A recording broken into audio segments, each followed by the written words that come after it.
जय हिंद दोस्तों, आपका स्वागत है आपके अपने चैनल अमेजॉन स्टडी पॉइंट पर। आज के इस वीडियो में हम पढ़ेंगे संविधान की प्रस्तावना से संबंधित टॉप के 44 क्वेश्चन जो आपके आने वाले सभी एग्जाम के लिए बहुत ही जरूरी है। तो आप इस वीडियो को शुरू से लेकर अंत तक जरूर देखें। अगर आप इस वीडियो को पूरा देख लेते हैं तो इस टॉपिक से आपका एक भी क्वेश्चन गलत नहीं होगा। तो चलिए शुरू करते हैं। आपका प्रश्न नंबर 1 है, निम्नलिखित में से कौन सा शब्द भारत के संविधान की उद्देशिका में नहीं है? निम्नलिखित में से कौन सा शब्द भारत के संविधान के उद्देशिका में नहीं है? आपका सही जवाब है ऑप्शन ए, लोक कल्याण भारत के संविधान के उद्देशिका में नहीं है। यहाँ पर आपका ऑप्शन ए सही जवाब है। लोक कल्याण शब्द भारत के संविधान के उद्देशिका में नहीं है। भारत के संविधान के उद्देशिका में कौन कौन से शब्द देखिए, समाजवादी है, पंथ निरपेक्ष है, प्रभुत्व संपन्न भारत के संविधान के उद्देशिका में है। यहाँ पर आपका ऑप्शन ए सही जवाब है, क्योंकि हमें यहाँ पर पूछा है निम्नलिखित में से कौन सा शब्द भारत के संविधान की उद्देशिका में नहीं है। तो लोक कल्याण शब्द भारत के संविधान की उद्देशिका में नहीं है।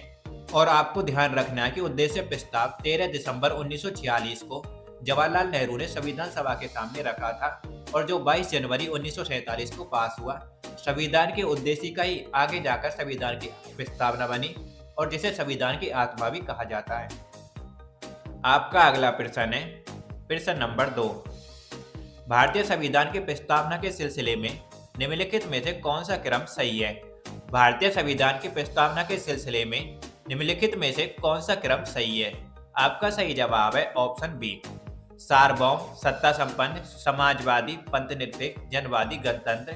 भारतीय संविधान की प्रस्तावना के सिलसिले में निम्नलिखित में से सार्वभौम, सत्ता संपन्न, समाजवादी, धर्मनिरपेक्ष, जनवादी, गणतंत्र क्रम सही है।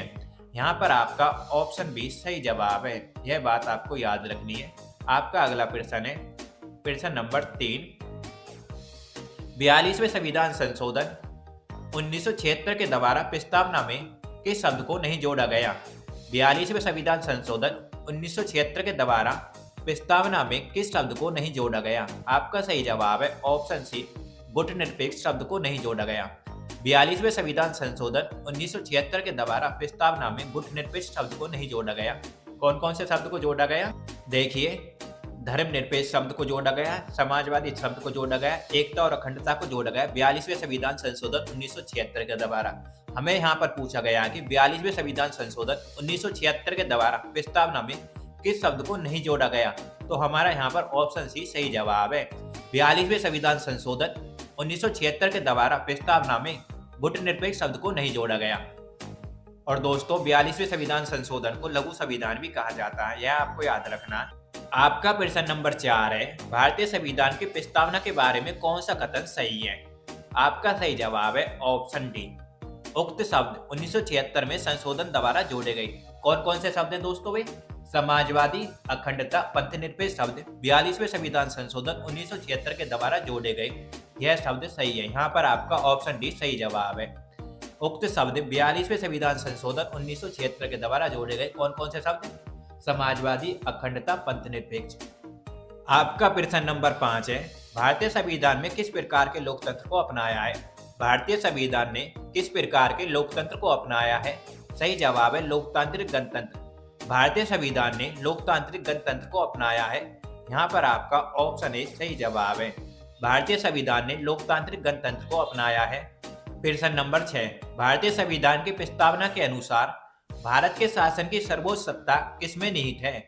भारतीय संविधान की प्रस्तावना के अनुसार भारत के शासन की सर्वोच्च सत्ता किसमें निहित है? सही जवाब है ऑप्शन बी, जनता में। भारतीय संविधान की प्रस्तावना के अनुसार भारत के शासन की सर्वोच्च सत्ता जनता में निहित है। यहाँ पर आपका ऑप्शन बी सही जवाब है। भारतीय संविधान की प्रस्तावना के अनुसार भारत के शासन की सर्वोच्च सत्ता जनता में निहित है। यहाँ पर आपका ऑप्शन बी सही जवाब है।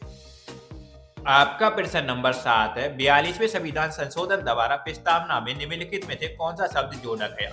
सही जवाब है ऑप्शन सी, समाजवाद। 42वें संविधान संशोधन 1976 के द्वारा प्रस्तावना में 3 शब्द जोड़े गए। कौन कौन से शब्द थे?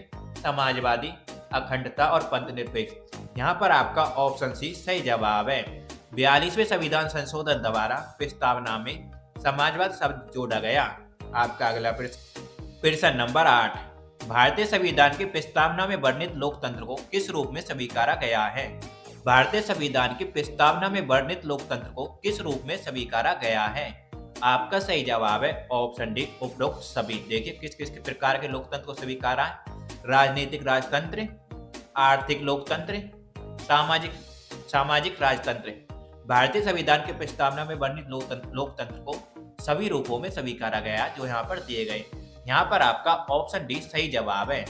भारतीय संविधान की प्रस्तावना में वर्णित लोकतंत्र को उपरोक्त सभी में स्वीकारा गया। कौन कौन से? राजनीतिक राजतंत्र, आर्थिक लोकतंत्र, सामाजिक राजतंत्र, सभी रूपों को स्वीकारा गया है। प्रश्न नंबर 9, भारतीय संविधान के किस भाग में स्पष्ट रूप से घोषणा की गई है कि भारत एक धर्मनिरपेक्ष राज्य है? भारतीय संविधान के किस भाग में स्पष्ट रूप से घोषणा की गई है कि भारत एक धर्मनिरपेक्ष राज्य है? आपका सही जवाब है ऑप्शन ए। संविधान की प्रस्तावना में यह स्पष्ट रूप से घोषणा की गई है कि भारत एक धर्मनिरपेक्ष राज्य है। यहाँ पर आपका ऑप्शन ए सही जवाब है। भारतीय संविधान की प्रस्तावना में यह स्पष्ट रूप से घोषणा की गई है कि भारत एक धर्मनिरपेक्ष राज्य है। आपका अगला प्रश्न नंबर 10, संविधान की प्रस्तावना में प्रयुक्त शब्द सेकुलर का अर्थ है। सेकुलर का क्या अर्थ है? आपका सही जवाब है ऑप्शन बी, सभी नागरिकों को धर्म एवं उपासना की स्वतंत्रता। सेकुलर शब्द का अर्थ है सभी नागरिकों को धर्म एवं उपासना की स्वतंत्रता। यहाँ पर आपका ऑप्शन बी सही जवाब है। संविधान की प्रस्तावना में प्रयुक्त शब्द सेकुलर का अर्थ सभी नागरिकों को धर्म एवं उपासना की स्वतंत्रता है। प्रश्न नंबर 11, भारतीय संविधान की प्रस्तावना में लिखित हम भारत के लोग we the people of India से क्या अर्थ निकलता है? हम भारत के लोग से क्या अर्थ निकलता है? आपका सही जवाब है ऑप्शन सी, संविधान का निर्माण भारत की जनता द्वारा हुआ है। हम भारत के लोग से अर्थ निकलता है। यहाँ पर आपका ऑप्शन सी सही जवाब है। भारतीय संविधान की प्रस्तावना में लिखित हम भारत के लोग से अर्थ संविधान का निर्माण भारत की जनता द्वारा हुआ है, यह निकलता है। प्रश्न नंबर 12, समाजवाद का अर्थ है। आपका सही जवाब है ऑप्शन डी, सामाजिक न्याय। समाजवाद का अर्थ सामाजिक न्याय है। यहाँ पर आपका ऑप्शन डी सही जवाब है। समाजवाद का अर्थ सामाजिक न्याय है। प्रश्न नंबर 13, भारतीय संविधान में समवर्ती सूची किसके संविधान से ली गई है? भारतीय संविधान में समवर्ती सूची किसके संविधान से ली गई है? आपका सही जवाब है ऑप्शन ए, ऑस्ट्रेलिया।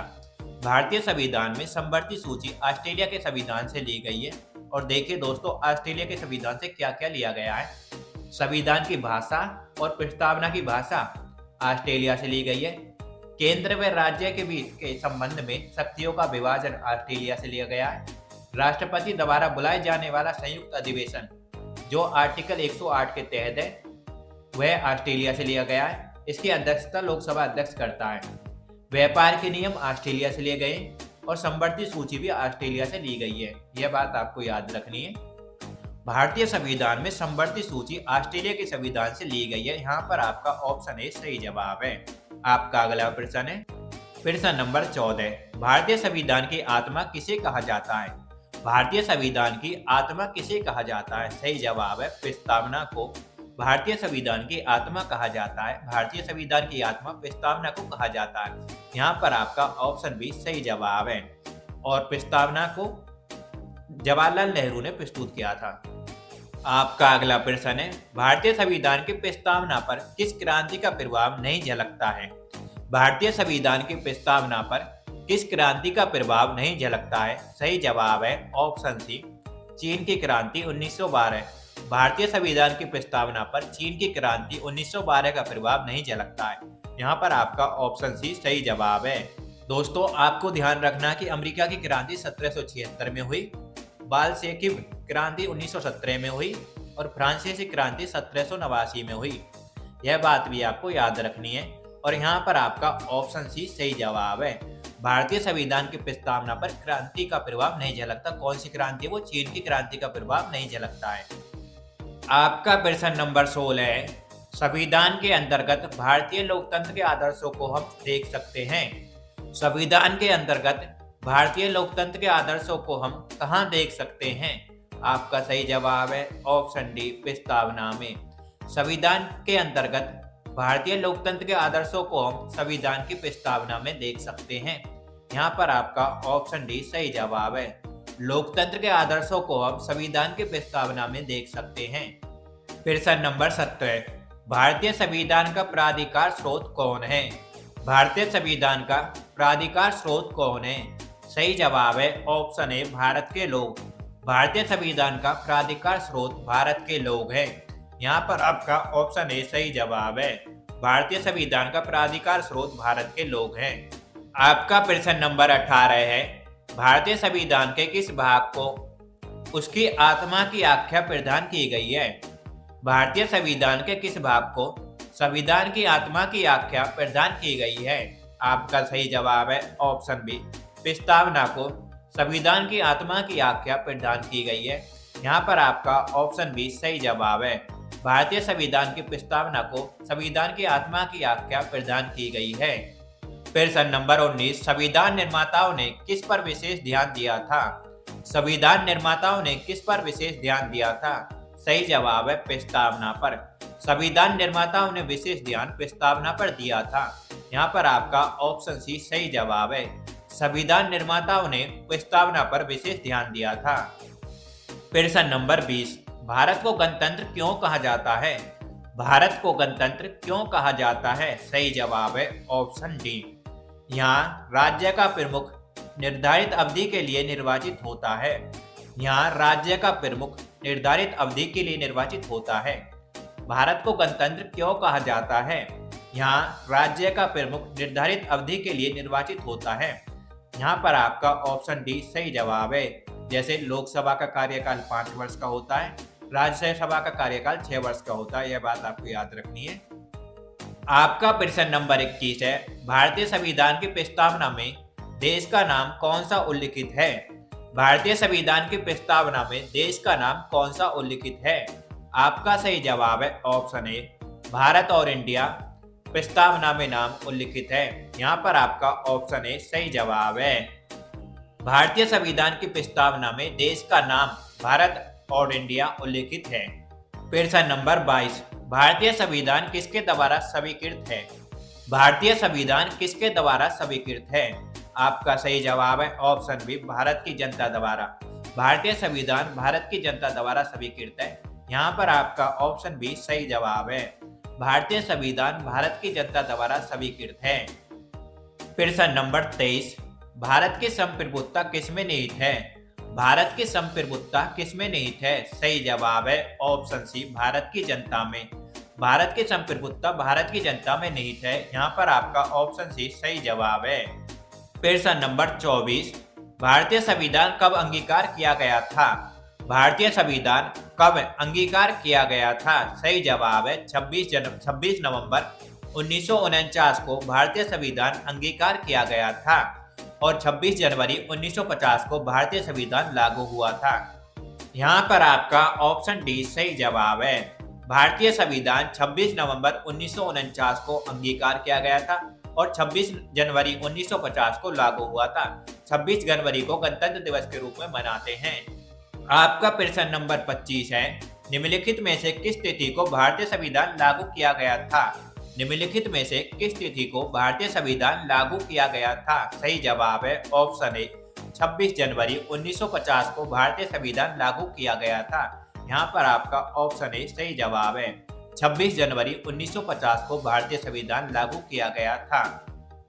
आपका प्रश्न नंबर 26 है, किस वर्ष भारत एक प्रभुत्व संपन्न प्रजातांत्रिक गणराज्य बना? किस वर्ष भारत एक प्रभुत्व संपन्न प्रजातांत्रिक गणराज्य बना? सही जवाब है 1950 में भारत एक प्रभुत्व संपन्न प्रजातांत्रिक गणराज्य बना। प्रश्न नंबर 27, निम्नलिखित में से वे दो शब्द कौन से हैं जिनका समावेशन 42वें संविधान संशोधन द्वारा संविधान की उद्देशिका में किया गया था? सही जवाब है ऑप्शन सी, समाजवादी, धर्मनिरपेक्ष, एक शब्द और अखंडता। 3 शब्द 42वें संविधान संशोधन 1976 के द्वारा जोड़े गए थे। यहाँ पर आपका ऑप्शन सी सही जवाब है। समाजवादी, धर्मनिरपेक्ष, अखंडता समावेश 42वें संविधान संशोधन के द्वारा प्रस्तावना में किया गया था। प्रश्न नंबर 28, संविधान सभा में प्रस्तुत उद्देश्य प्रस्ताव में अभिव्यक्ति विचार को भारतीय संविधान के किस भाग में पूर्णतः शामिल किया गया है? सही जवाब है प्रस्तावना में।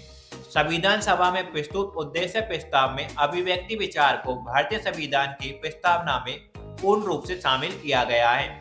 यहाँ पर आपका ऑप्शन डी सही जवाब है। अभिव्यक्ति विचार को पूर्ण रूप से भारतीय संविधान की प्रस्तावना में शामिल किया गया है। प्रश्न नंबर 29, भारतीय संविधान की प्रस्तावना से क्या स्पष्ट नहीं होता है? भारतीय संविधान की प्रस्तावना से क्या स्पष्ट नहीं होता है? सही जवाब है ऑप्शन ए, संविधान को लागू करने की तिथि। भारतीय संविधान की प्रस्तावना से संविधान को लागू करने की तिथि स्पष्ट नहीं होती है। संविधान 26 जनवरी 1950 को लागू हुआ था। प्रश्न नंबर 30, निम्नलिखित में से किन उद्देश्यों को भारतीय संविधान उद्घोषित नहीं करता? भारतीय संविधान उद्घोषित नहीं करता। आपका सही जवाब है ऑप्शन बी, अंतर्राष्ट्रीय शांति और सुरक्षा की अभिवृद्धि। निम्नलिखित में से किन उद्देश्यों को भारतीय संविधान उद्घोषित नहीं करता है? आपका सही जवाब है अंतर्राष्ट्रीय शांति और सुरक्षा की अभिवृद्धि। यहाँ पर आपका ऑप्शन बी सही जवाब है। आपका अगला प्रश्न है, भारतीय संविधान की प्रस्तावना में प्रथम संशोधन कब किया गया? भारत के संविधान की प्रस्तावना में प्रथम संशोधन कब किया गया? आपका सही जवाब है 1976 में। भारत के संविधान की प्रस्तावना में 42वें संविधान संशोधन 1976 के द्वारा संशोधन किया गया था, जिसमें 3 शब्द जोड़े गए थे। यह बात आपको ध्यान रखनी है।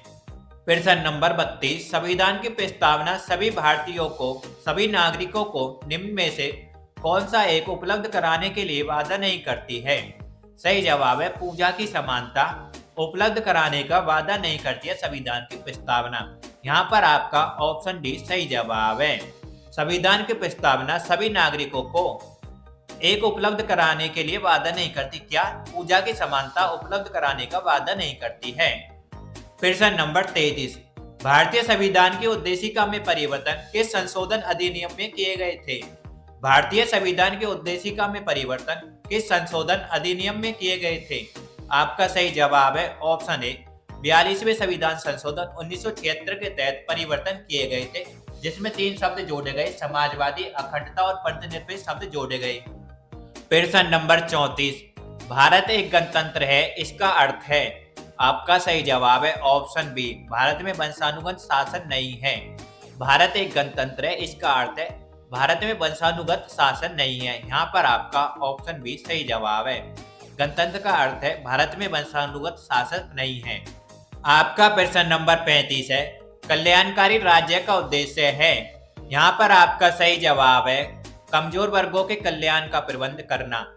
कल्याणकारी राज्य का उद्देश्य है कमजोर वर्गों के कल्याण का प्रबंध करना। यहाँ पर आपका ऑप्शन सी सही जवाब है। प्रश्न नंबर 36, भारत को एक गणराज्य मुख्य रूप से माना जाता है क्योंकि? भारत को एक गणराज्य मुख्य रूप से माना जाता है क्योंकि ऑप्शन डी यहाँ पर सही जवाब है। राज्य अध्यक्ष का चुनाव होता है। भारत को एक गणराज्य मुख्य रूप से माना जाता है क्योंकि राज्य अध्यक्ष का चुनाव होता है भारत में। यहाँ पर आपका ऑप्शन डी सही जवाब है। भारत को एक गणराज्य मुख्य रूप से माना जाता है क्योंकि राज्य अध्यक्ष का चुनाव होता है भारत में। आपका अगला प्रश्न है प्रश्न नंबर 37, प्रस्तावना का वह प्रावधान जो सभी वयस्क नागरिकों को मतदान का अधिकार प्रदान करता है कहलाता है? प्रस्तावना का वह प्रावधान जो सभी वयस्क नागरिकों को मतदान का अधिकार प्रदान करता है कहलाता है। आपका सही जवाब है प्रजातंत्र। प्रजातंत्र कहलाता है जो सभी नागरिकों को मतदान का अधिकार प्रदान करता है। यहाँ पर आपका ऑप्शन ए सही जवाब है। आपका अगला प्रश्न है प्रश्न नंबर 38, भारतीय संविधान को संविधान सभा द्वारा अंगीकृत किया गया। भारतीय संविधान को संविधान सभा द्वारा अंगीकृत किया गया। सही जवाब है ऑप्शन बी, 26 नवंबर 1949 को भारतीय संविधान को संविधान सभा द्वारा अंगीकृत किया गया और भारतीय संविधान 26 जनवरी 1950 को लागू हुआ। यह बात भी आपको याद रखनी है। प्रश्न नंबर 39, भारत का संविधान पूर्ण रूप से तैयार हुआ। आपका सही जवाब है 26 नवंबर 1949 को भारतीय संविधान पूर्ण रूप से तैयार हुआ और 26 जनवरी 1950 को लागू हुआ।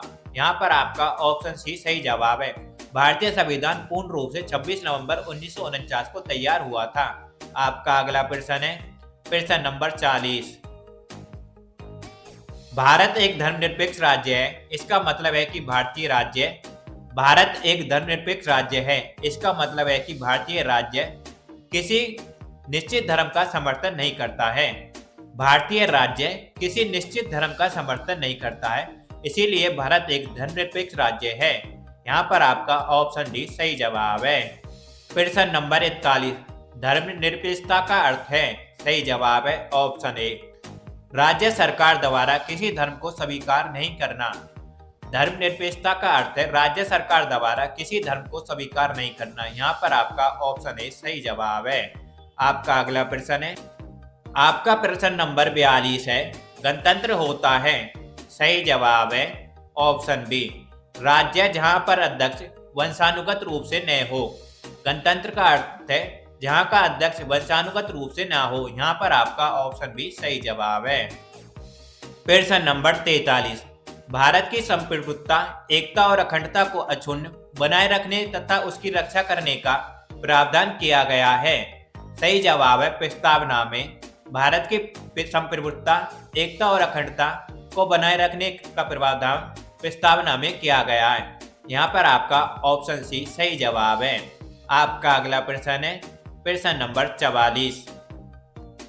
भारतीय संविधान की प्रस्तावना में जिन आदर्शों एवं उद्देश्यों की रूपरेखा दी गई है उनकी आगे जाके व्याख्या की गई है। सही जवाब है ऑप्शन डी, मूल अधिकार, राज्य के नीति निर्देशक सिद्धांतों एवं मूल कर्तव्यों में आगे जाके रूपरेखा की गई है।